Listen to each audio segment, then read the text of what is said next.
Okay. All right, here we go. Welcome back to Sports Econ 101. I'm Edward Brown, your host, along with Vern Glenn. Yo. And Bruce McGowan. Great to be here. All right, we have a very special guest on the line. He actually needs no introduction, but I'm going to introduce him anyway. Billy Beane, the Oakland A's general manager. Let me tell you something. This is a heavyweight guest right here. Billy, welcome to Sports Econ 101. Thanks, guys.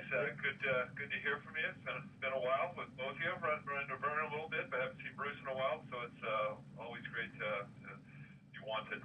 And I can tell you this, he's the only one in this conversation that's got Brad Pitt on speed dial. that actually brings me to my first question here. So, Billy, I'm sure the audience wants to know, how accurate was the movie Moneyball?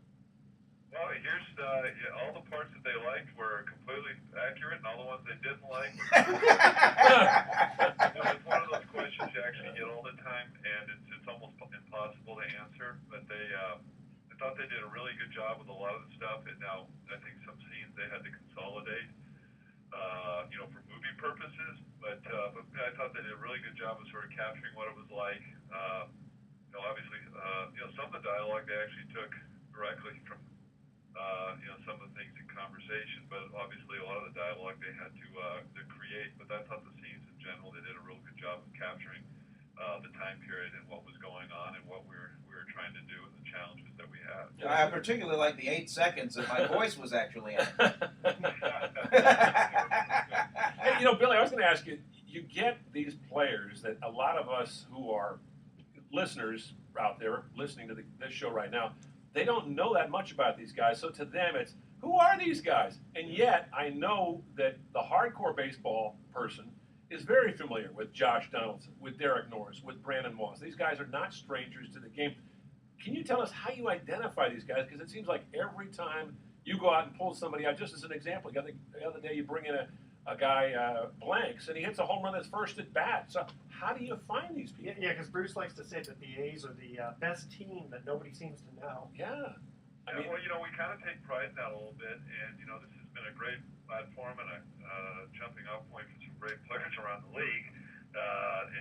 So as far as identification, we're pretty, we've been pretty committed to some of our quantitative analysis for a long, long time, much to the chagrin of some people, but we found that to be the best operating procedure and the one that gives us the best predictability when we are acquiring players. It's not perfect, just like any system, but it does provide a template and a process of discipline that seems to work for us in our marketplace. How much do you kick the tires on these players before you bring them on in? Because when we see them, they're young, they're hungry, and then we're out when as soon as they put the uniform on, they're flat out going for it. As opposed to, say, maybe the guy that's been around 15, 20 years, kind of has a routine about it. Exactly, you got to keep them hungry. These guys are a bunch of jackrabbits that just go right after it. Well, in many cases, this is either guys have not received the opportunity that they're receiving here, so they're interested. Athletes are self-confident people, and many of them just want the chance to show what they can do. And if they haven't had that chance with somebody else, they're excited to have it here. And in many cases, they're young players that we may bring up through the system. And I think most young players, when they first get up here, are pretty excited. The other thing, too, is we also give them a chance to fail as well. We're not one that once we give a young player a chance or somebody, we stay pretty committed to them for a while to give them the opportunity to both succeed and fail, because that is part of the process. If you pull the plug on somebody, with their first failure, well, it's probably never going to succeed. But we are pretty patient once they get up here, and I think the guys realize that. And therefore, they play to the best of their ability. Yeah, I'm going to say, to me, the most remarkable thing, though, is your pitching. You lose A.J. Griffin. You lose the other guy who was last year your best pitcher, probably, Jared Parker. And the A's pitching is still... Bartolo Colon. Yeah. Bartolo Colon has moved on to the Mets. He's not really pitching very well over there. But, you've got a team that hasn't seemed to have lost any bit of your stride in that department. And also your closer that you got in the offseason, Johnson, has been moved out of that position. Yet the A's pitching has still been fairly dominant. Yeah, and they got that next man up mentality. Yeah. Somebody goes down, and the guy steps in, and They don't even miss a beat. That's why they got to have 1-year contracts. You always have to be earning your Well, I'm sure That's how it was in the old days. I'm sure Billy would agree with that, but how does that happen, Billy? Is it just that you identify, you mentioned the template and the philosophy that you had for a while, but how do you identify these guys? I mean, give us an example, like a Josh Donaldson, who was Converted catcher. Yeah, converted catcher. He's one of the best young power hitters in the game today. Yeah, well, Josh has been a great story, but our interest in Josh goes all the way back to his amateur days at Auburn. He was the guy that we really, really liked out of college, and he was a catcher / third baseman at Auburn. And the year he was drafted, we were hoping we could draft him in the second round. As it turned out, Chicago jumped up and grabbed him in the comp round right after the first round.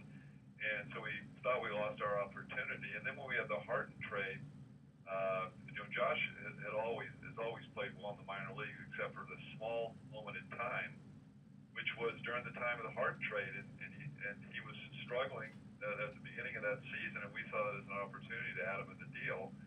And as soon as we acquired him, he took off even in the minor leagues. He'd always played really well in the minor leagues, and we knew he could at some point. At first it was catching was the interest to us because we still had Eric Chavez. And when Sizemore went down that year, the very first day of spring training, immediately I remember jumping on the horn and saying, "Listen, Donaldson's got to go back to third. He's the only line of defense we've got after now that Sizemore's down." And he started the year. He actually played great defense. He struggled a little bit with the bat, and we signed Brandon Inch, who had a great year for us. And Brandon went down, and then Josh was playing great at AAA, and I remember saying to Bob, I said, "Listen, we got to give this guy a chance. If we don't, somebody will, and we're going to regret it." And fortunately, we did, and he does. He's done really pretty much done nothing but take off since that moment when he took over for Brandon 2 years ago, or a year and a half ago. Yeah, Billy, it always seems like you always have to be looking over your shoulder. Teams coming in to steal the players. Or steal him. Well, Billy's got a piece. Now, you got a piece of the team now, don't you, Billy? A small piece, but you are invested in the team. You're going to be there for the long term. Yeah, you're stuck with me for a while. Well, I think this is my 26th year in the organization and 17th as a GM. And, I'm like a pair of jeans, I guess, that you don't ever want to get rid of. It kind of fits for me and maybe vice versa. So that being said, I love working for the A's, and I love being here. I love living in the Bay Area. And so I feel like I'm a lifer, whether anybody likes it or not. Yeah, I think little known fact, Bob Melvin was the manager of the A's. He used to play for the Giants. Didn't you when you were with the A's, didn't you guys play against each other? Me and Bob had come up, the same time, and we played against each other. I mean, Bob was a better player than I, but we had run. He was even came up with the Tigers actually originally. I think it was, the Tigers. And so our paths had crossed as players, and where we really started to develop a relationship was he was the manager in Seattle, and he was a guy that I just liked the way he operated. He was a bright guy. I thought he had a real good demeanor about him, which I think is really important for the position. I thought he was great with the press. The players seemed to like playing for him, and he was a cerebral guy. So our relationship actually started, really our real professional relationship started when he was a manager in Seattle. And we would talk, and we had a chance when we crossed paths. And I always sort of kept it in the back of my mind. And when we hired him, I still to this day. It's not easy when you make a managerial change in the middle of the season to find a guy that you're, perfect fit and who's a long-term guy. Usually you hire a guy and it's that interim label because you want to see what else is out there at the end of the year. But with Bob, we were lucky that a guy of his caliber was available. But he was, and we've taken off since then. Hey, Billy, stay with us. We got to cut to our first commercial break, all right? And the theme is Odd Baseball Facts. Odd Baseball Facts. We're going to start off with this one here.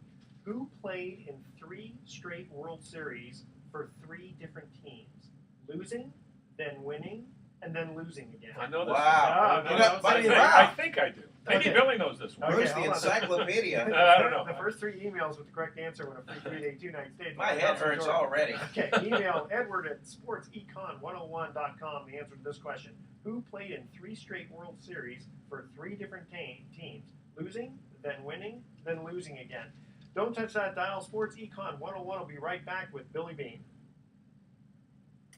Okay. Is it There's one segment in the can. Reggie Sanders?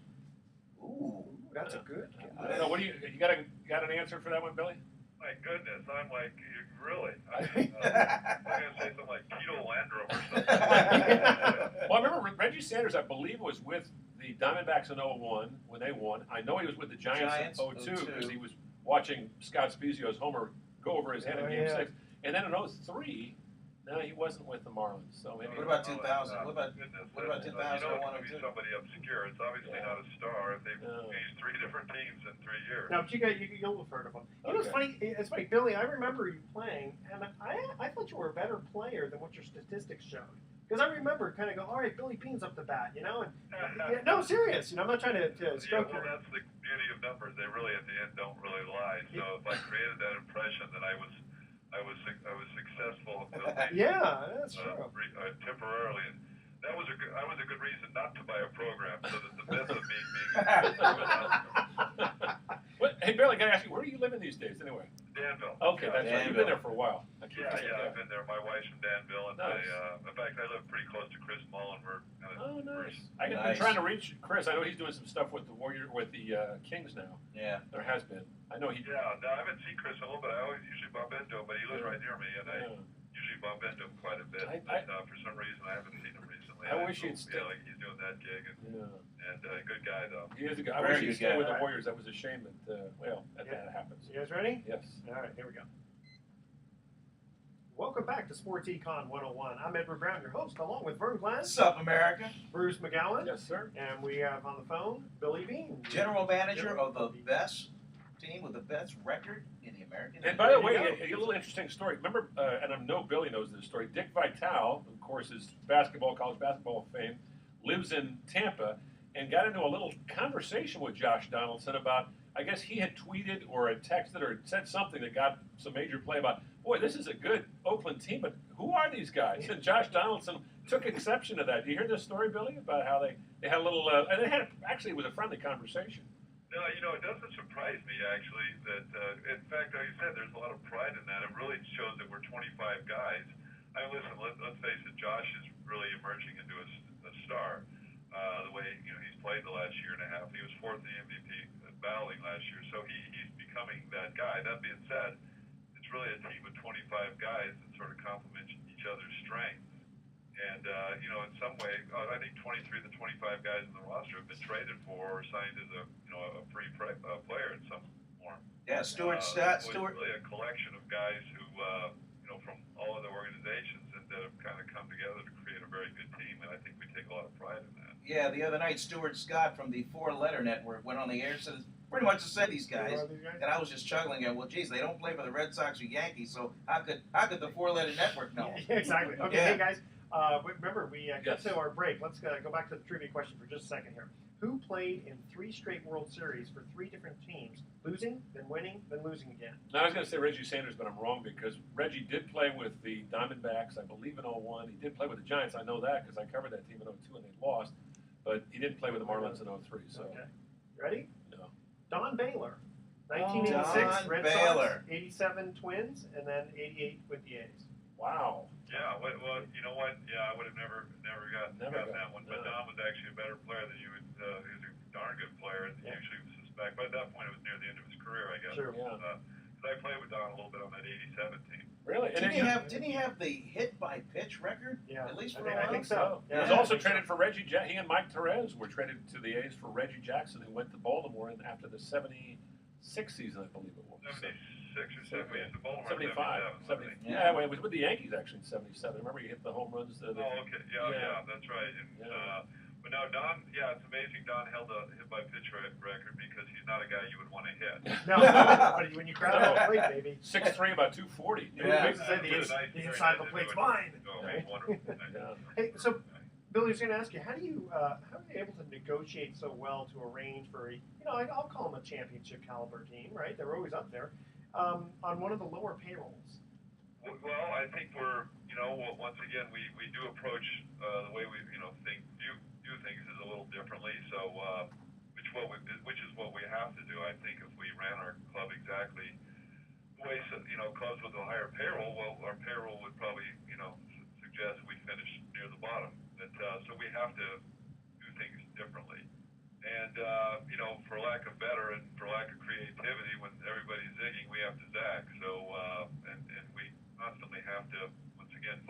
gap somewhere in the marketplace that allows us to compete. And the other thing about baseball is it's a zero-sum game, and if you're a small little business in a space and you capture a percentage of that business, you can probably do okay. But for us, if we play the Yankees and get beat 4-3 and it's a close game, we don't get partial credit for that close game. So you're really under the gun. To sometimes take risks, but also be very creative. And I have a very, very bright, as you guys know, Bruce and Vern, you've been around.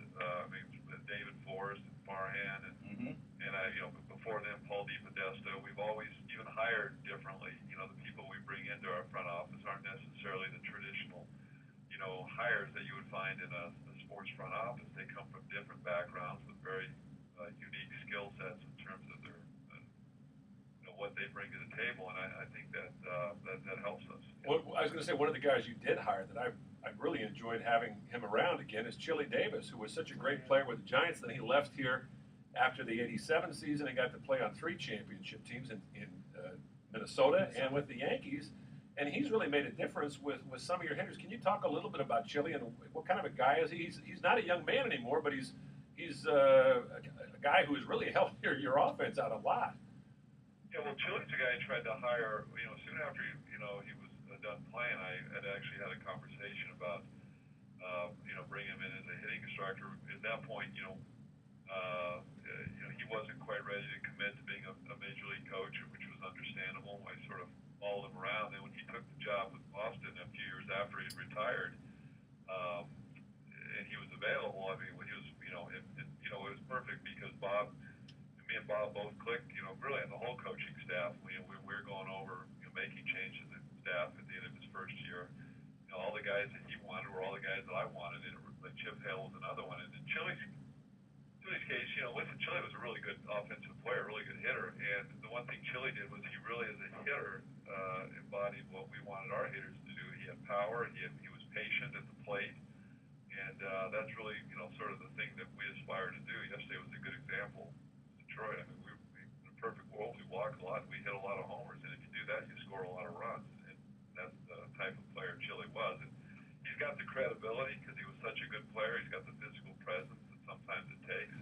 But he's also got, a real sort of soothing personality that the guys really adhere to, and he's been a perfect fit for us. So, Billy, how do you get the camaraderie among the players? Like when you're looking at a player potential, superstar coming onto the team, do you look at all the personalities on the team and say, yeah, this guy's not going to quite fit even though he can play ball? We've always had great clubhouses, as you guys can attest to. Oh, yeah. It's always been loose. It's always been fun. We're a little bit like a pirate ship, and you know what? Part of it is that when you put a good team together and guys have fun, and one of the things we've tried to treat people like men. I mean, if you guys get a chance to talk to Timmy Hudson over there, Timmy will still tell you some of the best times he had was here in Oakland, and I think a lot of it was the atmosphere we've created. Listen, it's been written far too many times. It's not one of the best venues in terms of the amenities. That being said, the atmosphere is great, and we try and make sure that, hey, listen, if it's not the best stadium in the world, maybe let's try and make it the best atmosphere. So we try not to micromanage them. We don't have too many rules, as the beers and the hair will attest to. And let's face it, some of the Oakland sports history is that's part of Oakland sports history is that iconoclastic look and personalities, which sort of makes the city of Oakland sports history unique. And so we like to just carry that tradition forward and put winning teams that create characters, and we've been lucky. It's a good thing that Coco Crisp got a haircut, or else you would have had to give him a chin strap to keep that helmet on. It's like the old days of the 1970s. Yeah, I remember that. Yeah. And, with Coco, you never know what he's going to show up with. Some days it's out there. But the bottom line is they can all play. So, it's only interesting if you're a good team. And the fact of the matter is they let their playing speak first, and then they let their personalities come out by virtue of winning games and having people want to watch them. So it's a good combination. Yeah, my only disappointment with you, Billy, is you were unable to negotiate a way to get George Michael to show up at the Coliseum to perform "Careless Whisper," which is the viral walk-up music for Josh Reddick. That's true. Now, you know what? Hey, listen, stay tuned. Yeah. Oh, Okay. All right. We got the guy from Weekend at Bernie's 2 years ago. That's true, the Okay. Bernie Lane. Yep, yeah. So you never know. You know, we always have a little bit of a cult, a niche following, not just really in the Bay Area, but around around the country and sometimes around the world. I mean, sometimes it's kind of chic to be an A's fan because we are a little different. And and I find that when I travel quite a bit, that I'll see. I remember I was in Europe once. We were walking in Munich, and the guy had an A's hat on, and I wanted to run up and start hugging him. And where he found that, and why was he an A's fan? So, we've always had, we got a hardcore fan base, and we also got a bit of a, fan base outside the borders here because of the uniqueness of the franchise. Hey, Billy, before we let you go, I got to ask you, right now is kind of a golden age for Bay Area sports once again. I mean, the 49ers on the verge of winning every year. They're coming very close. The Giants have won 2 World Series. The Warriors are coming back. The Raiders seem to be making the right moves. The Sharks are always in the playoffs. Does that kind of help you a little bit? I know you're not paying close attention to what the other teams in the area are doing, yet at the same time, you're not impervious to that because you're picking up the paper every day and reading about it. Well, I actually don't pick up the paper every day and read about it. I do follow the Bay Area sports, and you're right. I mean, listen, I say this with a tremendous amount of respect. The whole, me and Brian's career have been almost about the same time, Brian Sabian, that is, and I kind of want to kid him and say, do you think you guys could stink for 6 or 7 years? just to make it a little easier on us. But, I mean, they do a great job over there. Brian and his staff have had an amazing run, and there's a certain amount of sort of pressure when you're running the other team to make sure you try and keep up. And the Niners have been sort of one of the class teams in the NFL, and the Warriors have been heck. I mean, it's next to us, maybe Exciting. the more exciting, most exciting team to watch in the Bay Area. And that's what's great too. Because I know when we have our playoff games last year, when you get support from the players, and Mark Jackson and Bob Melvin were friends. I've known Bob Myers and Joe Lakeup, so they've been very supportive of our success, and vice versa. And it does make it interesting. And listen, let's not forget the Stanford football as well. They've been a perennial power here the last since Jimmy Harbaugh was there. So. Well, the pressure's on the Raiders now. Oh, yeah. Hey, guys, They better step up their game. I think you're right. I think the Raiders, their time is going to be, it's right around the corner too. I have to sort of admit, I grew up a lifelong Charger fan, so. Oh, wow. And as anybody knows, the bitter enemies of the Chargers growing up, and I was sitting on the living room couch my sophomore year in high school with the fumble Ruski or whatever. Oh, yes. Oh, yeah. Steve Casper play. Yep. I was at that game, Billy, and I'll never forget. They were laughing about it on the plane coming home. Al Davis was actually laughing. Hey guys, stay with us. Billy, stay with us just one more minute, okay? We're just going to cut to our second commercial break here. All right. Who was the only player to lead the league in homers for 7 years in a row? And he did it in his first 7 years as a major leaguer. All right? Wow. Oh, I'm going to say Belloff. No, hold on. Wait. We got to cut to the commercial break. All right. Don't touch that dial. You're listening to Sports Econ 101 with our guest, Billy Bean. Yeah, I went a little Mel bit Ott. over. No, that's a good one. I'm going to go with Mel Ott. Yeah, I think he didn't play a day in the minors, did he, Billy? I don't believe No, he I'm did. not sure. Yeah. They might not have invented the minors. Yeah. For some reason, or maybe Ralph Kiner. It could have been. Ooh. Yeah, Kiner or Ott, or I don't know if you're allowed to have two. Maybe I'll go with Kiner. Could be Kiner or Ott. Yeah. Well, it wasn't Mays and it wasn't Aaron, and I know it wasn't Babe Ruth. No, definitely not Mays, because I Yeah. remember looking at Mays' statistics as a rookie versus Yeah, Mike Trout. very good. Yeah, Mike Trout is having kind of a he's not having a bad season, but statistically his numbers aren't that great right now. But boy, they're right on your heels, aren't they? Yeah, they're playing really well. Well, they're getting good pitching. They've always had an explosive offense. Mm-hmm. That's a shame that they're playing so well. Well, it's them. It's them challenging you, and the Dodgers challenging the Giants. It's the best of all worlds for California fans. Hey, Billy, I know you have to go, so what we'll do is we'll come back from break, Give a answer good the question, send-off. Yeah. and then you let us know when you got to go. I just had a couple of quick questions for you, okay? Okay. We really sounds good. appreciate you staying with us. Okay, here we go.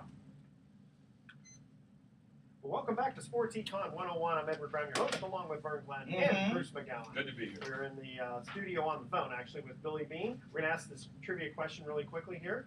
Who was the only player to lead the league in homers for 7 years in a row, and he did it in his first 7 years as a major league player? And Billy, what was your answer? I'm going to actually go with Ralph Kiner. You are correct. Oh, yeah. 1946 to Winner, 1952. winner, chicken dinner. Okay, so Billy, I was going to ask you that, when looking at players, how long term is your view? I mean, because, how many times can you look at a guy and go, yeah, he's going to be with us for the next 10, 15 years? It's a fair question, and to give you the honest answer, listen, it hasn't been a realistic scenario here for a long time, and it's not. Listen, the one thing I've said this many times, I don't wake up in the morning wanting to have to, but myself and my staff wanting to have to reinvent this team every couple of years. It would be a lot easier if you sort of sat back and said, hey, you know what, Timmy Hudson's going to be here the rest of his career, and I'm set for the next decade. We're trying to, do the best we can with what we have, and make sure we're also operating as a business, and a business doesn't lose lots of money every year. Yeah. And that really, we had to sort of dig ourselves out from the early 90s. It took us a while to do it, and one of the lessons learned was that, listen, you've got to make sure that you're managing the statements as well as managing things on the field. And so that requires tough decisions sometimes, and part of that process means that you're, in this day and age, listen, it's not unique to Oakland either. There's very, very few teams in baseball that can say that they're going to sort of hold on to a player from draft till the end of his career. I mean, look at the Red Sox. They had Jacoby Ellsbury. Yeah. A drafted first-round pick, and spent 6 years, and they lost him. And they're one of the wealthier franchises in the game, so it's very, very challenging for anybody, and especially for us. So our horizon, as long as we possibly can, is probably the best way I can put it. That's what, particularly the good players, but that's just not always the case. Can you imagine being a general manager in the old Federal League? Guys just, one day, boom, they just jump ship, go to another team. Well, it's almost like, Billy, it's almost like you're running a college team in the sense that you have a great college team. It's always going to be there, but you always have to be recruiting, actively recruiting, isn't it? Yeah, no, that's a good comparison. Is that, you're going to have, the cycles are going to be they're going to be quicker, and you're going to have to once again reinvent yourself, and it's not always just that easy. It's not. I mean, finding great major league players is hard for everybody, and to do it every couple of years is even more challenging. But you know what? It's as I always say, I choose to be here. I love being here, and you know what? There's a lot of satisfaction when you do it this way. A lot of frustration at times, but I wouldn't have it any other way because, like I said, obviously I'm here, but I haven't had opportunities if I didn't think it was the best place to work, but I do think it's the best place to work, so I'll take the trade-off any time of the week. And Billy, you have quite a passion for soccer, and I understand you've been developing a system for objectively analyzing soccer players. I guess it's part of that sabermetrics idea. Well, no, not actually doing. I mean, I've been in contact with people who do that, but it's more from an interest standpoint. The idea that I could apply it. I mean, especially I got my hands full with my day job. I just have a passion for the sport, and I think at some point that's going to be a part of every sport, which I think it is to some extent. I think it's part of soccer as well. And I just have a number of people in Europe that I'm friends with that have employed those, tried to employ those methods. And I just find it a fascinating subject, but it's more from an interest standpoint. One of the things about being involved in sports, you do it because you love sports, but for me, sometimes it's more interesting, like I don't want to go home necessarily every night and watch baseball highlights, but I do love sports. I'm a big college football fan too, as well as soccer. So it's a way of maintaining that passion and also not doing, spending 24 hours a day speaking or talking about your own sport, which is baseball. But I just happen to love the sport, and I think that it continues to grow, and you're going to see. I think in this next World Cup, you're going to really see a lot of interest, even more from the United States, and it's particularly the United States. I'm an acquaintance with the national coach Jurgen Klinsmann, so I have a real rooting interest beyond being a citizen of the United States, but a rooting interest from a friendship standpoint, because once again I become friends with him over the last few years. Well, I can't wait to see what this team's going to do with the group of death, as they like to call it. as this World Cup unfolds. Oh, And I boy. wonder if Klinsman kind of has his finger over his phone with Landon Donovan's number right there, just in case somebody gets hurt. Yeah, well, Yeah. they've got some exciting. They got, Jurgen's done a great job of recruiting some of the dual passport. Some of the, like this young guy from Germany, Julian Green, who's a really exciting who plays for Bayern Munich. He's on the Bayern Munich squad. He's only 18 years old and was raised in Germany, but his father's from the United States. Watching some of the young guys, I think it's been great the way he sort of tried to bring some of these guys into some of the, the holdovers, the Clint Dempseys of the world, and Michael Bradley. So, I mean, listen, it's going to be a brutal group. But, you know what? It's still going to be fun. Listen, forget Portugal and forget Germany. I mean, Ghana's been the team that's probably given them the most problems the last couple times they've played. But heck, they get through that. That means they've done all right. So, listen, in your World Cup, every group is a group of death. How do you do the intangibles with all those sabermetrics? Because the sabermetrics is just a kind of analysis, like the odds, basically, isn't it? So how do you throw these intangibles in there? Well, I don't, because you know what? I mean, I don't. I think, to sort of put your finger on it, the idea that you can sort of measure and predict intangibles. I think intangibles in many cases are created by a winning atmosphere. And listen, if you win games, the best of people come out. So I think first and foremost, put a winning team on the field, and you're going to create an atmosphere and a chemistry amongst the teammates. It's going to be very exciting. If you lose, you don't put the right talent on the field. Well, you know what? You're probably not going to have a great environment to work in. So for me, a lot of the intangibles reveal themselves through a winning environment. And the idea that if I've got a small pool of chips to invest in a team, it's hard for me to sort of guess on something that I can't quantify. I'm not saying that they're not there. It's just that if I can't measure them, it's hard for me to invest in them. Sort of a Warren Buffett approach, I guess. Billy Bean, so much pleasure to have you on it. Before we let you go, I got to ask you one question about a player from the past. It's a little easier perhaps to look at somebody from a dispassionate point of view, 10 years down the line who you played with or maybe you coached or managed if you were a manager, but you're a general manager. A guy that I'm thinking of is a Miguel Tejada, who was such a special player to your team, and I know he was kind of the heart and soul, along with Jason Giambi, of some great teams in the early aughts. But can you just tell us a little story about Miguel? Because I know you guys were real close, and I remember the last game he played with the A's, it was against the Red Sox in the playoffs. The Red Sox came from behind, beat you guys, and he was really upset. And I remember you taking him off and comforting the guy, and there was a lot of emotion there. Just, the relationships that you develop with these people, that's what I think maybe you enjoy the most. Talk a little bit about that if you could. Yeah, well, Miguel, as everybody knows, he was just as wonderful off the field as he was on the field, and he was the same person in the clubhouse as he was the smiling, happy guy. He just was a really energetic guy to be around. He was just always a smile. I remember the other thing. I remember one time. Actually, beyond that, I don't know if it was when he first came over. He didn't speak great English. And he was just such a good person, and he bought a car that somebody just totally ripped him off on a car. And I remember getting on the phone and unraveling the car deal. Yeah, because it was just an egregious, taking advantage of the guy. And with a guy like Miguel, you wanted to do those things. And there's a certain when Miguel signed with us, he was a young man.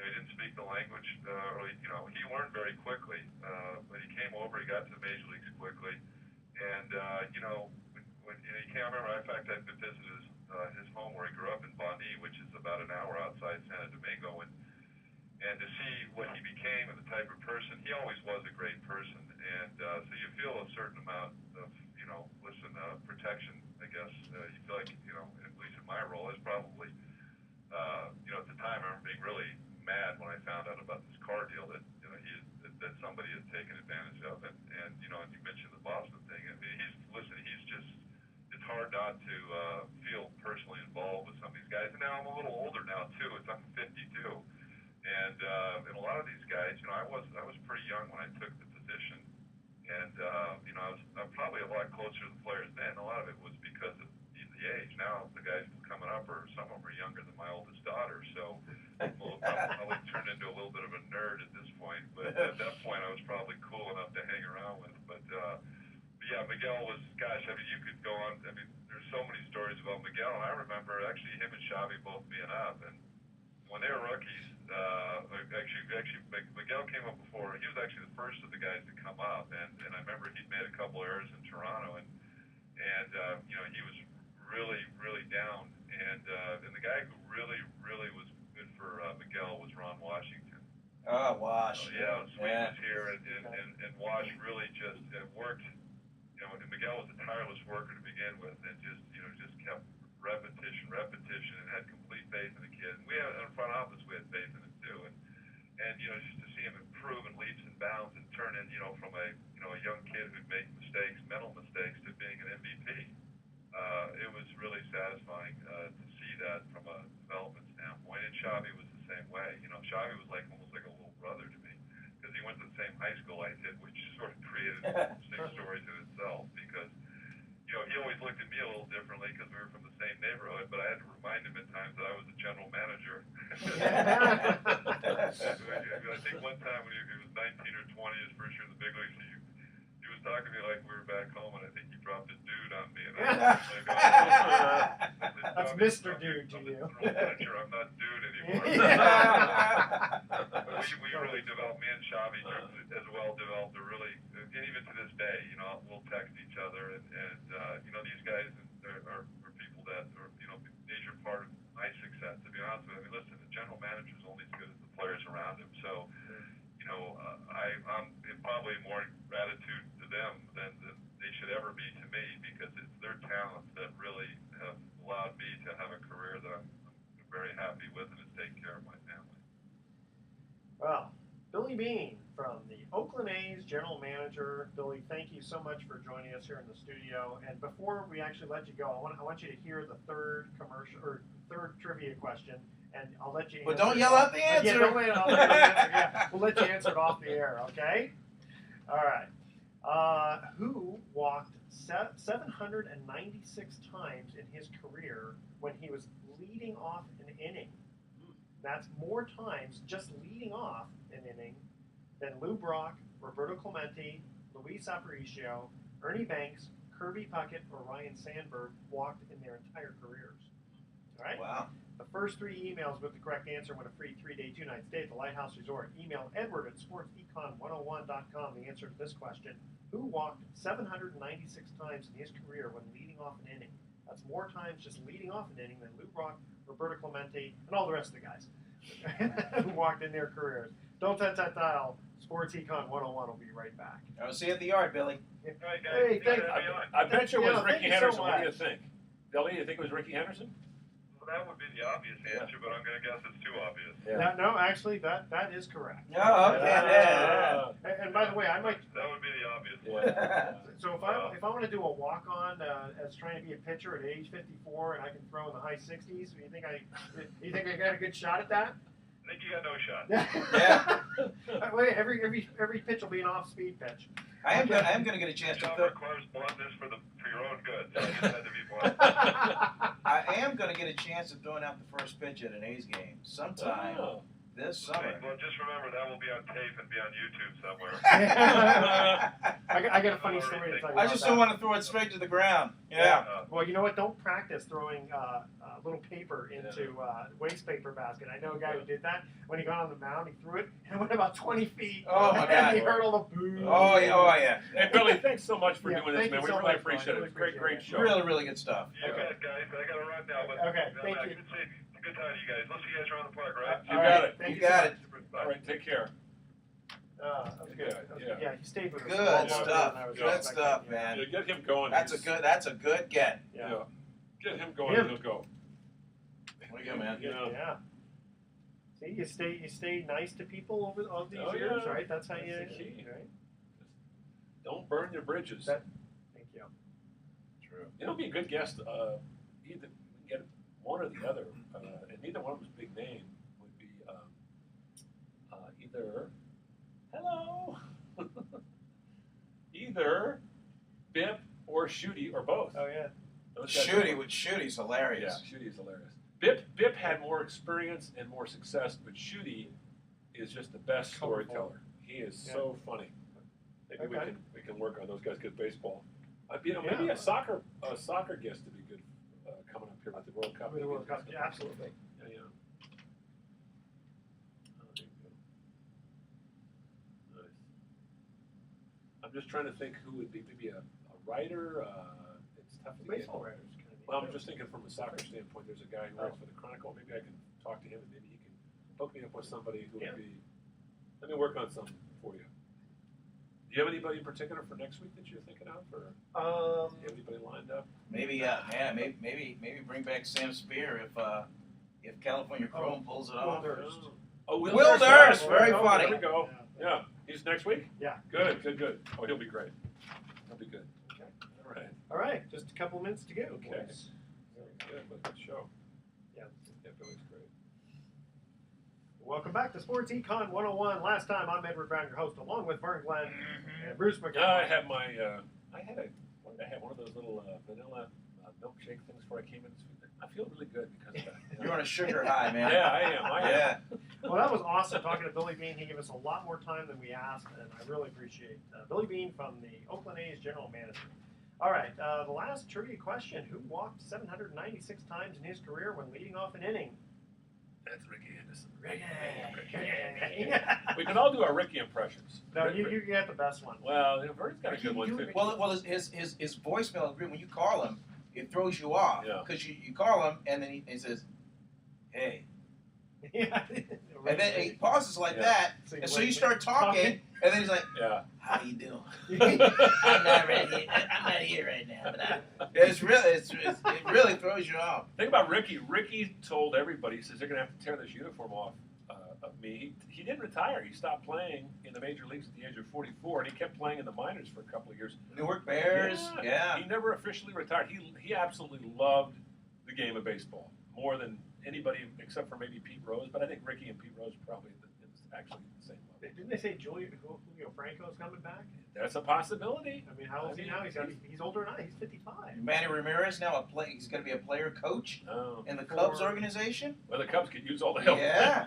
Jeez. Yeah. This Wow. guy they had Yeah. beat the Giants the other day had the best ERA in the National League. Hadn't won a game since last August.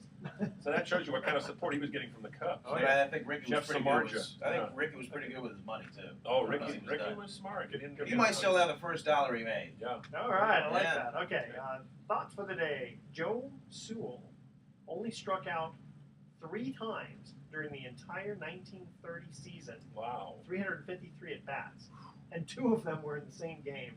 Well, I it mean, was- that wow. was the pitcher, wasn't that yeah, it'd amazing? be Wow. interesting to find out who he was facing in that game. Yeah, that would be interesting. Okay, and Jackie Mitchell, a 17-year-old female pitcher for the AA Chattanooga Lookouts, once played the New York Yankees in an exhibition game and struck out Babe Ruth and Lou Gehrig in I succession. remember hearing that story in one of those trivia Isn't that books, amazing? small trivia books. Yeah. All right, tune in next week to Sports Econ 101. I believe our guest is going to be Will Durst, The comedian, but he yes. knows a lot about sports. He That'll be does. fun.